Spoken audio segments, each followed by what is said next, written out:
Hello everyone, and welcome back to Naysmith Gaming. I'm the Naysmith, here to give you a game to enjoy and some questions to think about. As we are returning to Civilization 6, the topic of the day is the nature of conflict. From humble beginnings, you have shown remarkable growth. Leave your bronze for iron, and rule with horse and sword. The sky above begins to reveal its secrets, a collection of heaven that uplifts our hearts and guides us to foreign shores. Heroic Frederick, King of the Germans, your task is to forge the independent states that surround you into an empire. Welcome back everyone.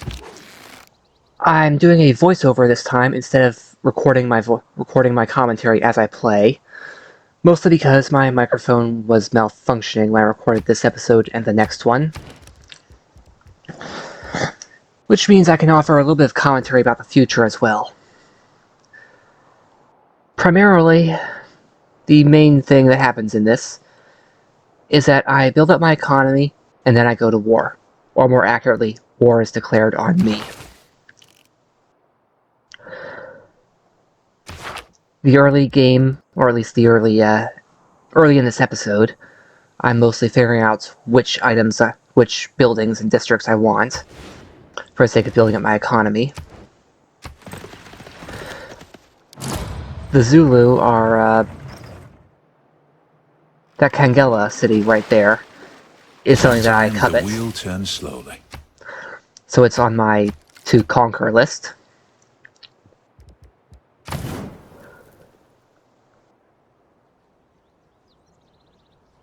And mostly, building up my economy just turns out to be somewhat boring.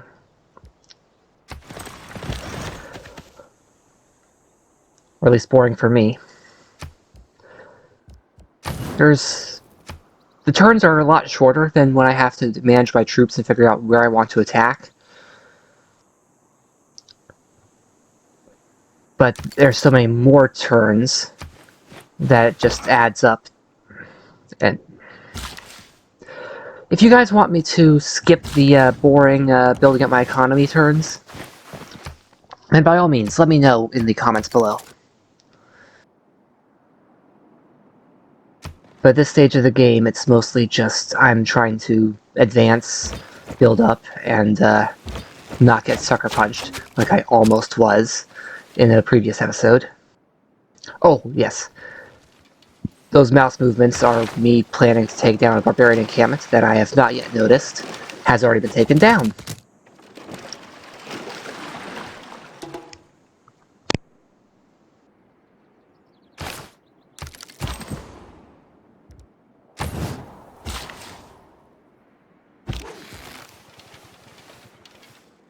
Looking at that Great People page from a few seconds ago, I'm reminded this is one of the very first games in which I have not attempted to found a religion. I'm just plain not going to try for that at all this game. I needed it for cultists in the previous game, but in this one, not so much. Because I'm playing as Owls of Minerva. Oh! Several closely situated. Another reason why I covet the Zulu lands. But returning briefly to the barbarians, apparently there's been a recent expansion, or a recent update, that introduces a new game mode in which the barbarians can become a full city-state. It's too late for me to turn that on for this game, but I can do it for the next one, and I fully intend to do so. That'll make for a far more interesting mode, I think, than the monopolies.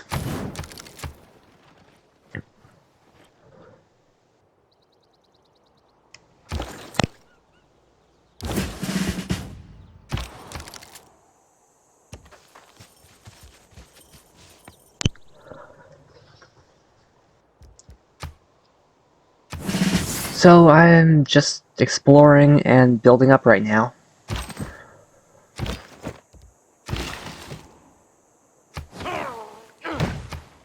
I'm going to reiterate that peace is boring for me.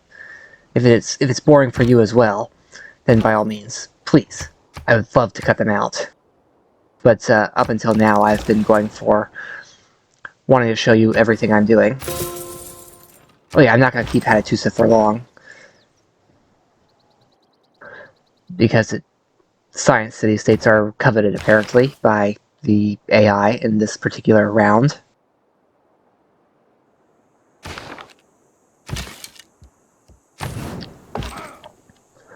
I've not yet moved my units into position for the barbarian encampment that I have not yet realized is already taken care of.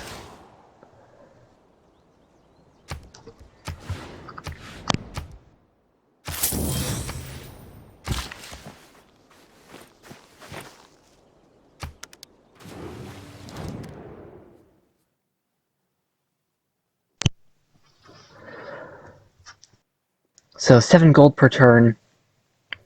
It's basically 10 gold. No, that'll give me 30 turns, not 20.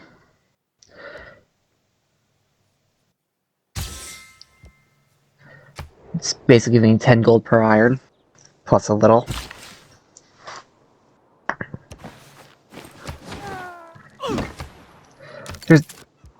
I'm gonna say there's a very good reason that desert and tundra and snow cities all give plus era score, because it's so hard to actually build them up to something useful. Oh, I've already lost Hattusa.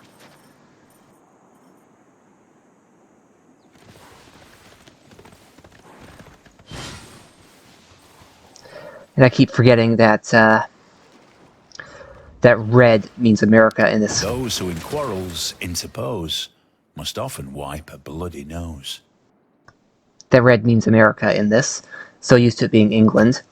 But in between the last game and this one, they added a few different versions of various leaders. And apparently this version of Teddy Roosevelt is, in fact, red. Or has red borders. Or it could just be because Norway has been selected, which means blue is taken. I know that was a mechanic in older games, older Civ games. Not sure if it is in this one. Ultimately, it's just a matter of getting used to the new color.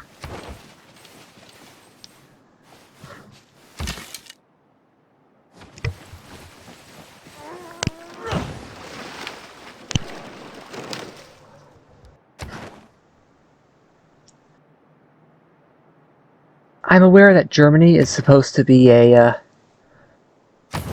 Okay, I know that Germany is supposed to conquer city-states. So I'm playing it sort of wrong by joining the Owls of Minerva.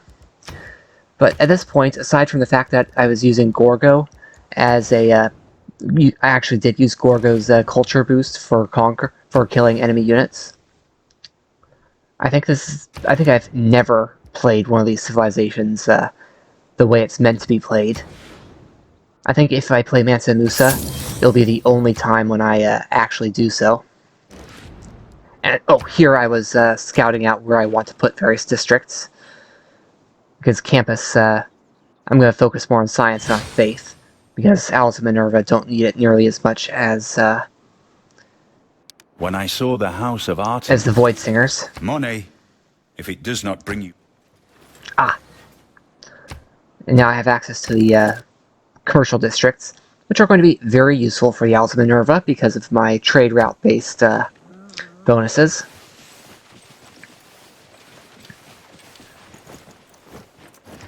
Ah, that Spearman is making me a little bit nervous here, I'm pretty sure. Zulu have already declared war on me once.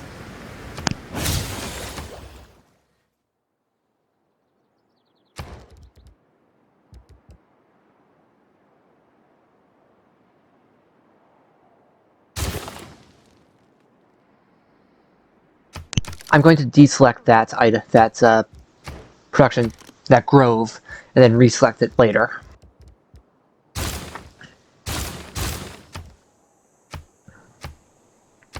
There's not that much in the way of stuff that'll boost other than its main tile. But it will be somewhat useful. And now I'm reminded of deserts. Although they give me nothing for now, unless a dust storm passes over them. They do make for excellent fodder to place the districts on top of, just like snow and a little bit of tundra.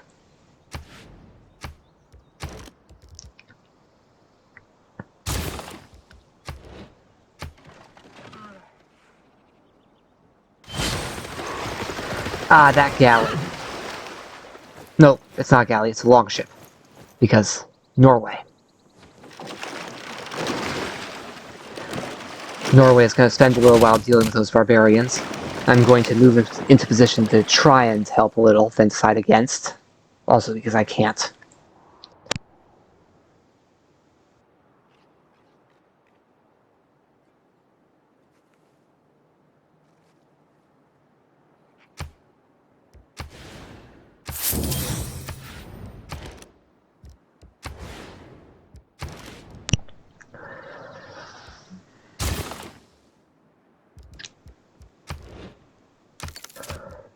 I am, however, going to make... Eventually, I'm going to make full use of Germany's +1 district. I've heard that it's basically easy mode, but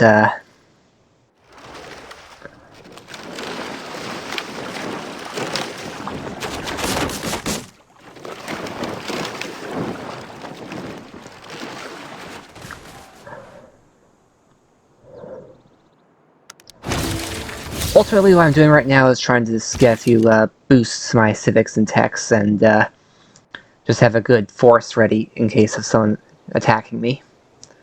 Which, as the title should let you know, is in fact something that's going to happen.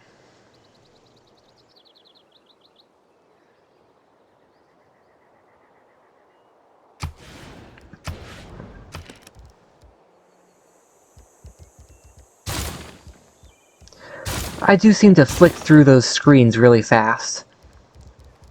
It's part of how I see things, part of just being experienced with I'm not that good at this game, but I'm experienced enough with the menus. I can flick through them rapidly. Ah, I believe there I was weighing the +3 gold versus the 2 food, 2 production.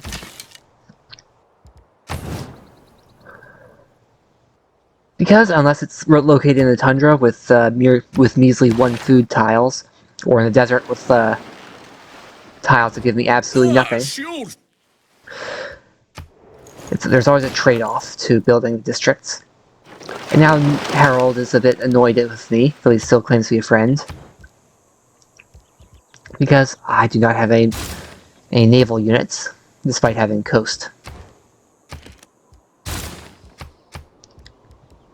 Oh yeah, that was I selected the wrong thing, and meant to do add to queue instead of replace.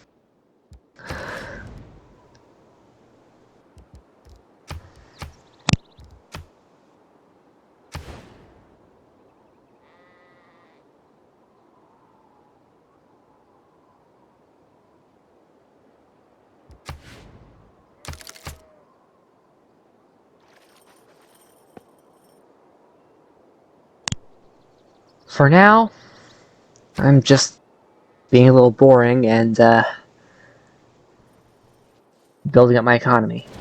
Oh, yes. Different secret societies, seriously.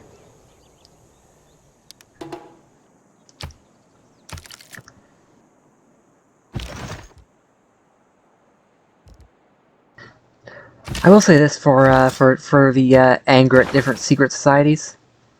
Oh yeah, here I'm deciding which techs are the most useful for my advancement in the short term. Returning to the secret societies, I will say this. The extra conflict they're adding is spicing up the games. Oh, there's more of that flicking rapidly through it. Through a menu. I'm going to look into trying to do less of that rapid flicking through, just for visibility's sake.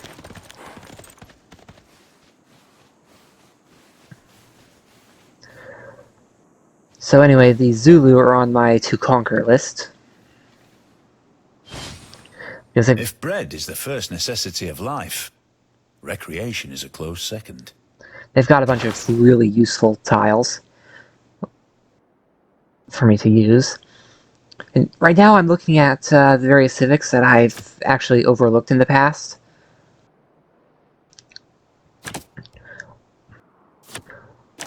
I've long favored raw bonuses, even if it's to mechanical things I see regularly.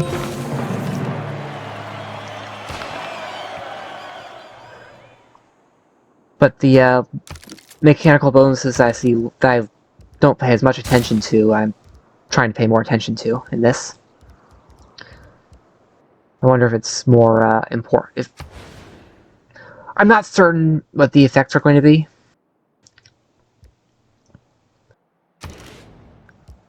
But I am curious whether the less used abilities are actually more powerful than I give them credit for. For example, back when I used to play 1000-Year Door, I'd like to stack all the special powers, and only after watching a few Let's Plays did I realize, oh, the +1 defense, +1 attack, although rather weak, although seeming weak, are actually the most powerful in the game. And ever since then, I've paid more attention to numerical bonuses.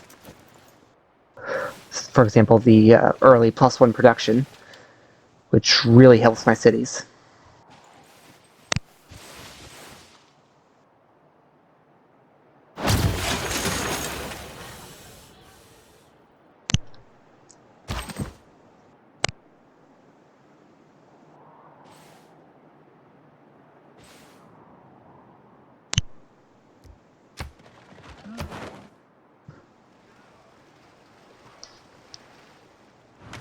I'm basically planning my envoys because, well, they're one of my main ways of winning the game because of diplomacy. Regarding the diplomacy victory, after so many games of winning it, or rather, I believe, let's see, Gorgo, England, I think this is the third, maybe fourth time playing. After winning nothing but diplomacy for all these Let's Plays, I'm going to try not to get diplomacy. There's a hefty penalty in diplomacy for capturing other people's capitals. Guess who's going to gladly take that if I can figure out how to conquer? I need to pay more attention to siege units. I usually don't have too many of them until I get artillery. And support units. I get the feeling that those are going to magnify my ability to conquer.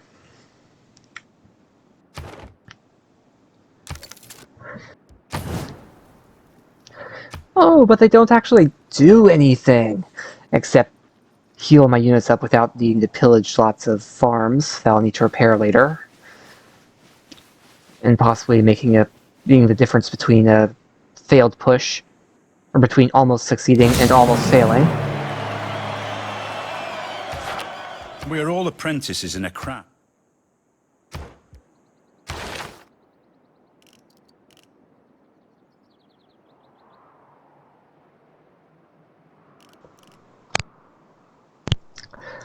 The tech randomizer means there's plenty of guessing which tech is going to unlock a better tech.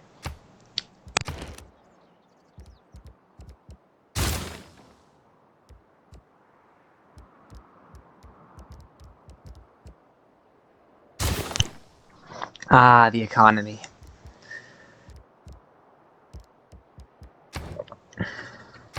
Such thrilling decisions! Which order do I build these units in? Which order? Do I do a building first, or a unit first, or a district, or what?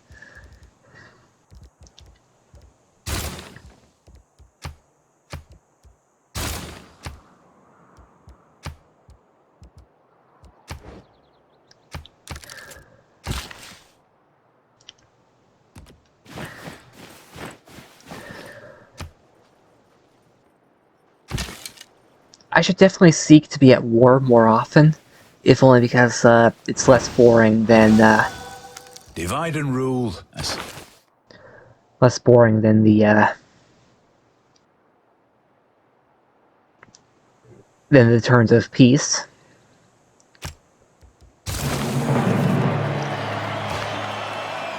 And now I can finally use these Golden Age benefits. Not 100% sure why I'm skipping the Great Scientist one in favor of the +4 culture. Because Great Scientists are powerful.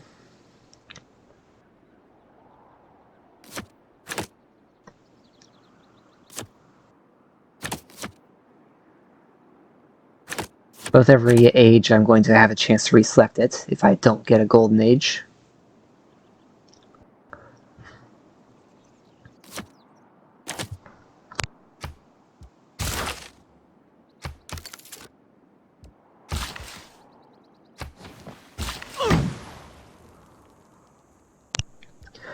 The dramatic ages have caused me to be in fear of Dark Ages for quite a while, considering the penalties. I think it's good to force me to actually try and exert myself to always do well each age.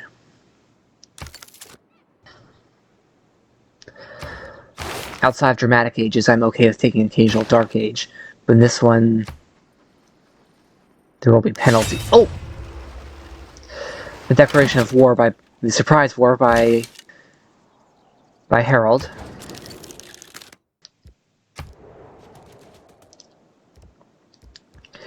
There's two parts of it that I need to. There's two parts of it I need to be worried about. The first is that galley that longship to the north. The second is his invasion from the south.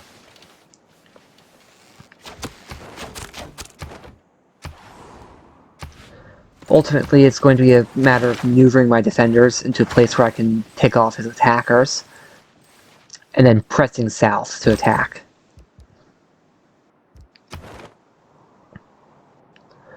Also, I've lost my, I lost Amani's presence here at Hatatusa, because Harald, yeah. I might just capture Hattusa eventually, except I've sunk so many of my units there.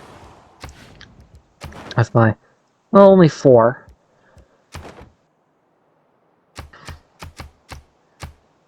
I'm meant to conquer them, but... well, as Germany, I'm supposed to conquer the city-states. But as I said, I'm playing it wrong. And doing it... and simply trying to play a generic game that only barely uses my bonuses. Other than the, obvious of the extra district.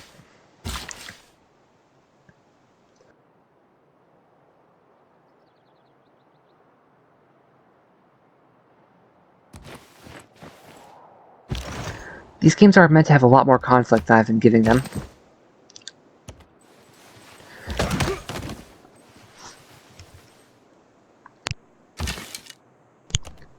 Also, I'm pretty sure that around this point, or possibly at some point in the next episode, which the war will continue during, is about when I started getting fed up with the AI always declaring war on me, and decided to take punitive measures. Anyway, I fully intend to capture his city, which on my voiceover screen is has its name too small for me to name. It's the one with 2 that's presently on the map, just southeast of Berlin.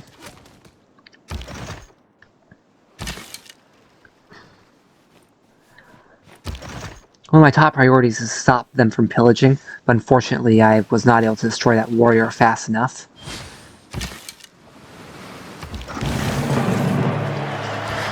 So now I've got to beat them back and repair it later. At least I still have a builder who was already going to be on repair duty.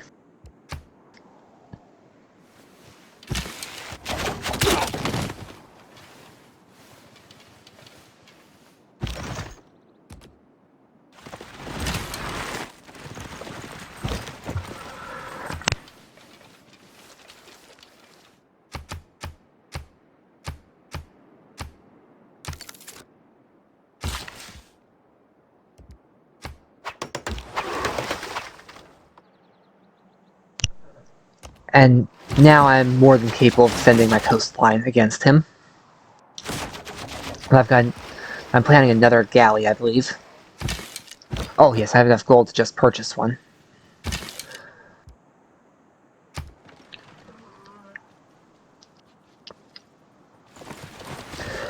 Fending off his invaders is the work of about 5 turns in total, I believe, counting the reinforcements he provides.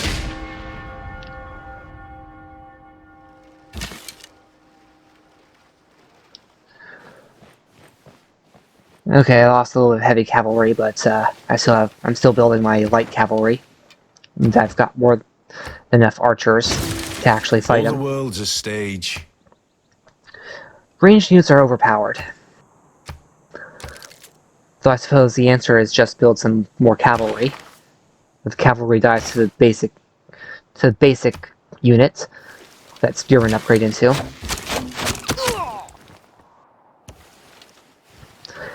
And then the anti-cavalry dies to the melee, which in turn gets beaten up by most other units, or especially ranged.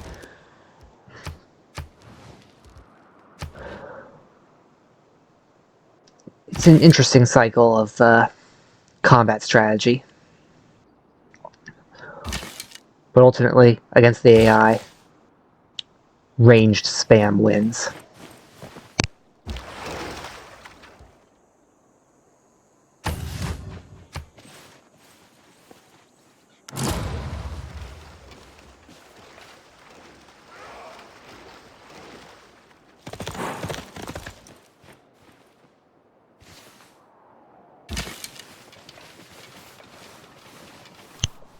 Here I was positioning my archers to require that his archer actually approach me, so I can kill it much more easily than if I were to try to chase it. I were again beginning my studies.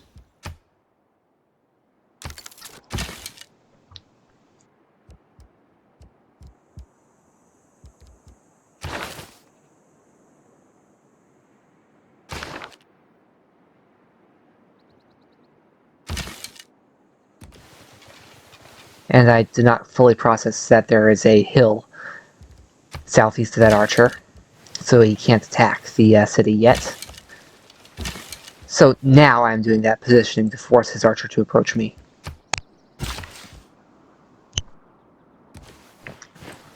All in all, I lost 1 unit.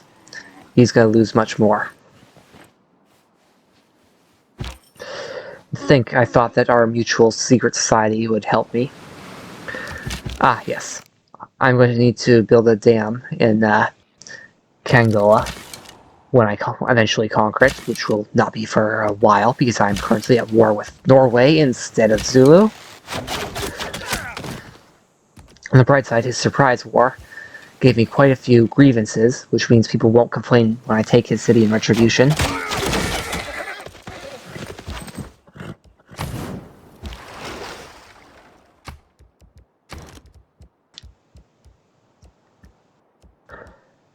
I'm pretty sure it's been something a bit longer than 5 turns now for for pushing back his invasion. Give it more like 8 turns to push back, and then a few more turns to take over his city, because I've only got archers.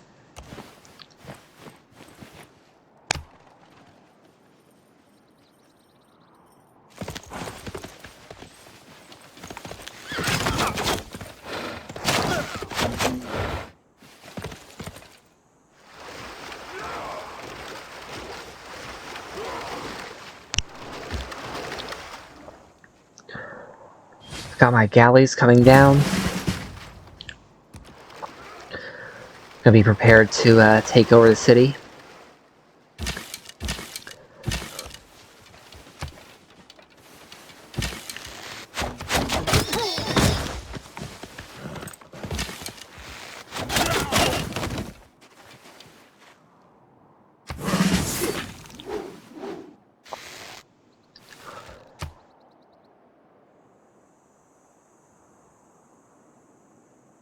It's about here that I finally realized that no, I don't have to click randomize. I can name them myself. I think a few misclicks had taught me before that I couldn't name them. And I should really have avoided naming them archers, because I intend to upgrade them when I can. But, oh well, hindsight is 20/20, and it doesn't really affect anything.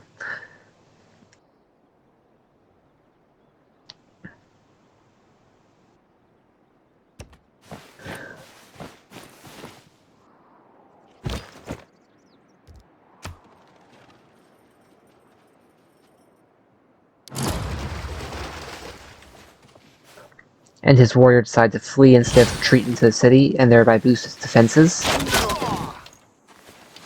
I can destroy the warrior at my leisure.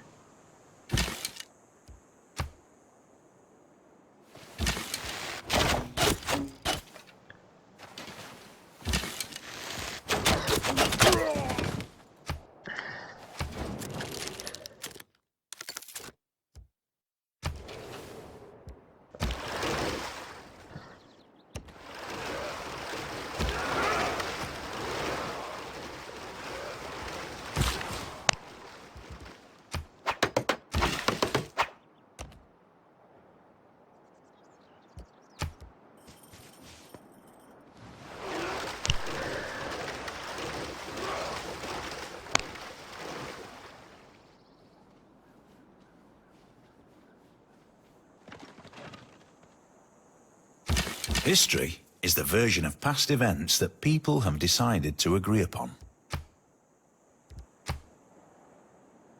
The main reason this conquest is possible is that his city does not have walls. Walls would let him counterattack. Walls would also let him could also give him a very vast defense pool. Which is why I need to invest more in artillery. Oh no, in siege units. Later. Such as say when I'm going after the Zulu. Because I think they have some walls.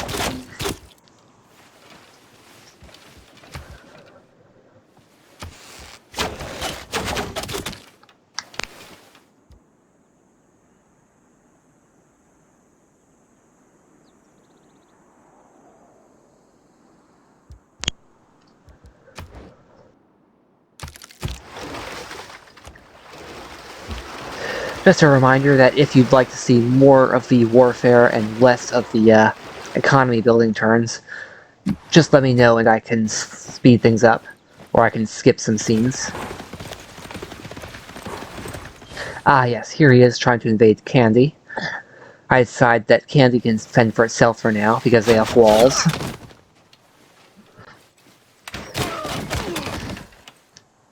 And because he only has one melee unit, the heavy chariot. Which means I can focus on conquering... I wish I could read that, but on my mini screen for this voiceover, it's much smaller than it appears when I'm actually playing the game. And that red on blue is not good.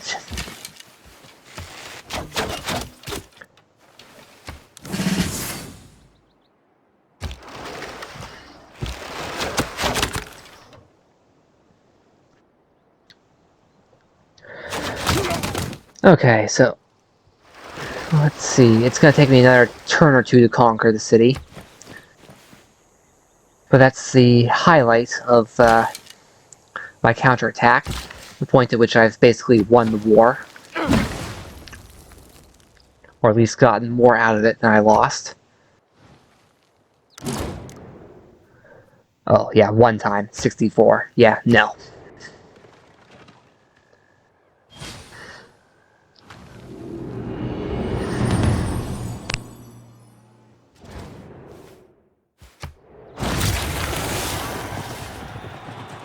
Everything has its limit. Iron ore cannot be educated into gold.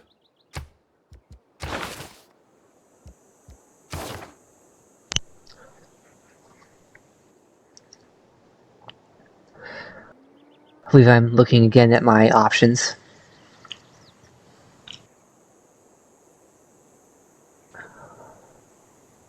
Those abilities all are powerful, but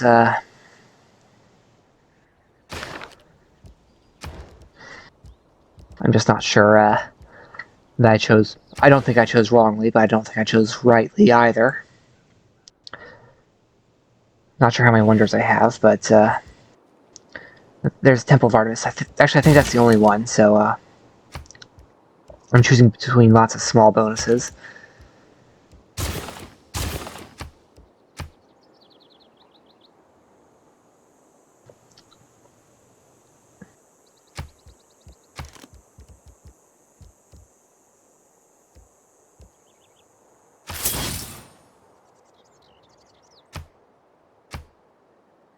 Ah, Secret Society advancements. That's what that symbol was.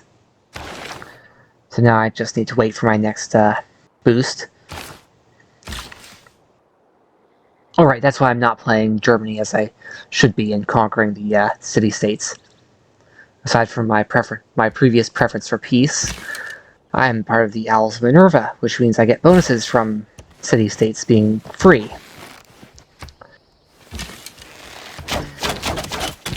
I'm trying to showcase all of the secret societies.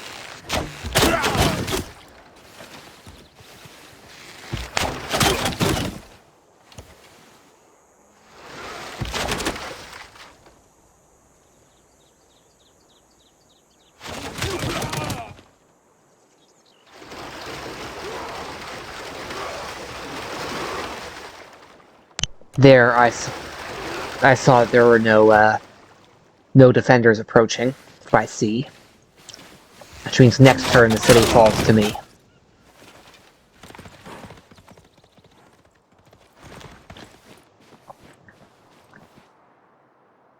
I see that there's more conflict going on between city-states, but my real concern is Norway.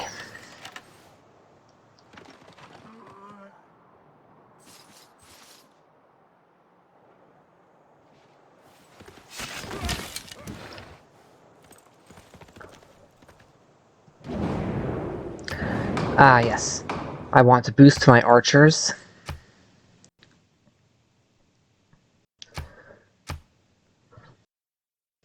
And now I'm checking what luxuries I have, so I can try and get a boost to them. Based on my information of them,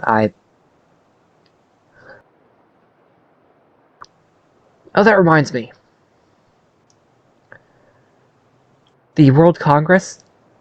Why does it not reveal all civilizations? It should. I get a bunch of people together, all voting on the same thing. Why can't they say, hey, I'm from America. Where are you from? Norway. Or, here, I'm from Germany. Where are you from? I'm from Mystery Nation number 1. Or something like that.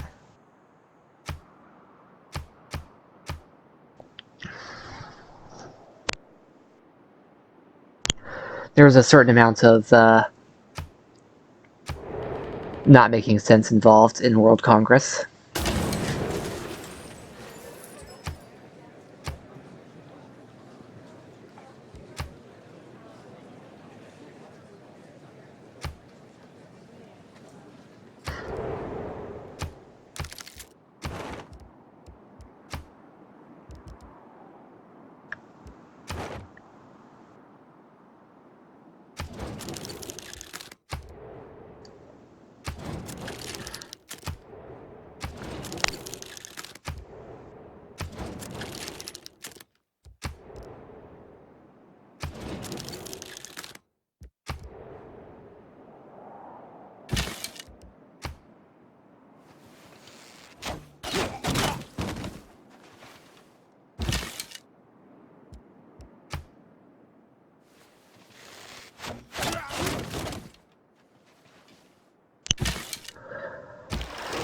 Retreating that one so that I can recover instead of taking more damage.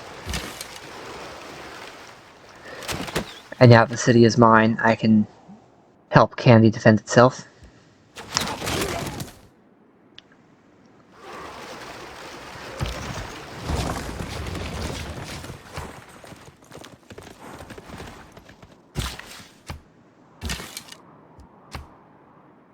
And instead of attacking the heavy chariot, I'm going for the archer. Because ranged units are the more deadly. overall.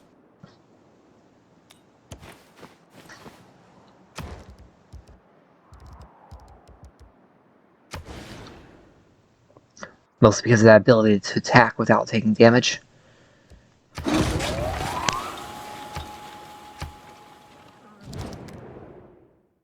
I do not trade my diplomatic favor.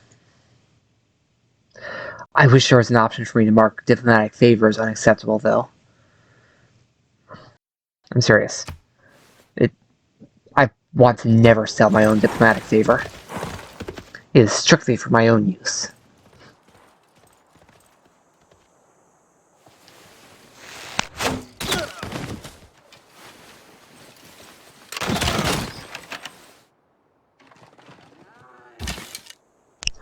And now I can mop up the attackers at Candy. Won't be much trouble at all for me.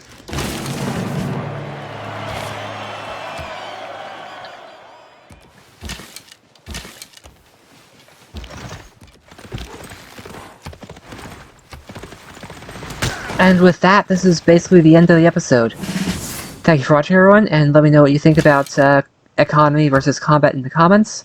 Thank you for watching, and have a great day. This is the Naysmith, signing off.